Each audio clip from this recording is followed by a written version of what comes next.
I put every Navy SEAL on a pedestal. It's easy to do. You read the books about them, you see movies about them, superhuman. But what happens is, once you drop your own limitations, so one thing we do bad in life is we put all these people above you. Never put anybody above you, man. Make it an even playing field.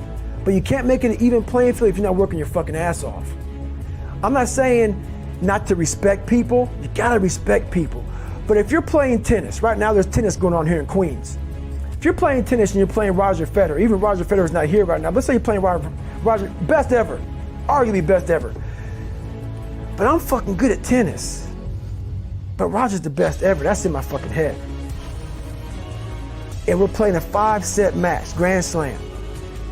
Before Roger serves the ball, first serve of the game, first serve, set 1, game 1, first serve. In your mind, you're thinking, man, that's the best fucking person in the world to serve. This is how I thought about Navy SEALs.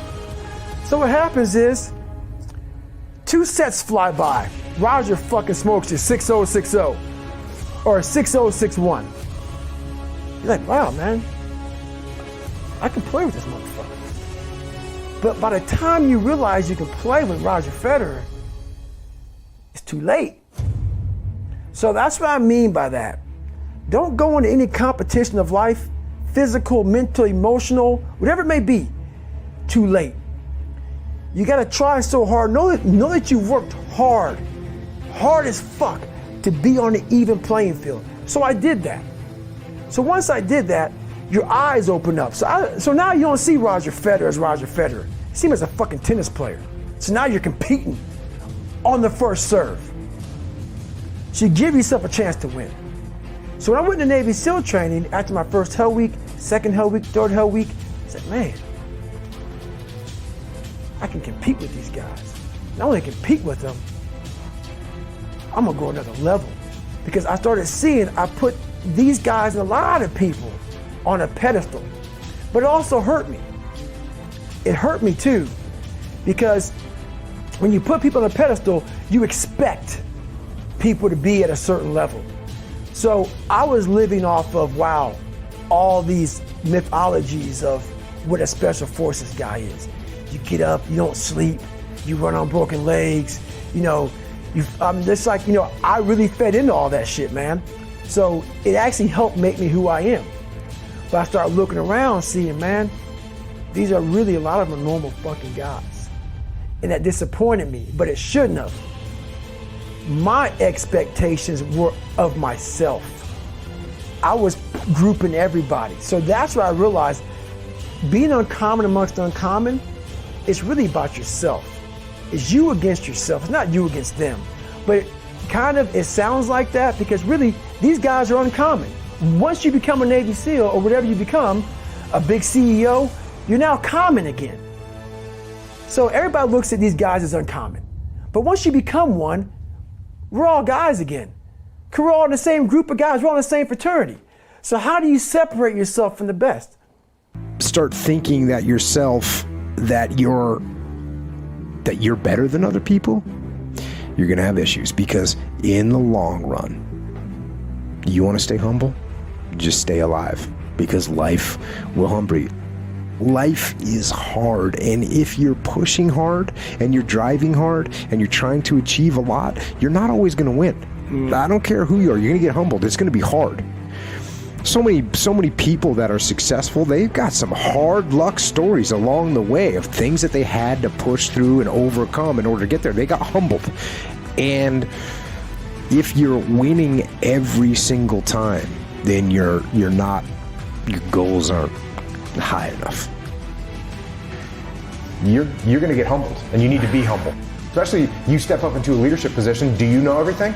No, you don't know everything. If you act like you know everything, you're going to get eaten alive. And not only that, but your troops are going to look at you and say, who do you think we are? Do you think we're stupid? So you're acting like you know everything. We actually know you don't know everything, and you're acting that way, so their respect for you goes down. Whereas if you just say, hey, look, I just got into this job, I'm going to do the best I can. I don't know everything. My mind is open. I'm here to listen. I'm here to learn. And if you guys can help me out, I'd appreciate it. Well, everyone sees you as a humble person that's ready to listen and ready to learn, and their respect for you actually goes up. So I'm not saying you can walk in and say, hey, I don't know anything. I'm ignorant. I haven't done any preparation. I haven't studied anything. I don't know anything about my job. But you can only learn so much from books and from various documents, right? Eventually you got to start doing it. So that's what I learned. Number one, you got to be humble.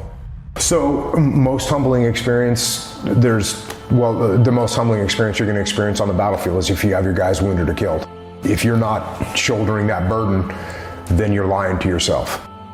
So that's number one. The story that I wrote about in Extreme Ownership, the opening chapter of Extreme Ownership is there was a blue on blue, a fratricide, meaning friendly forces killing friendly forces.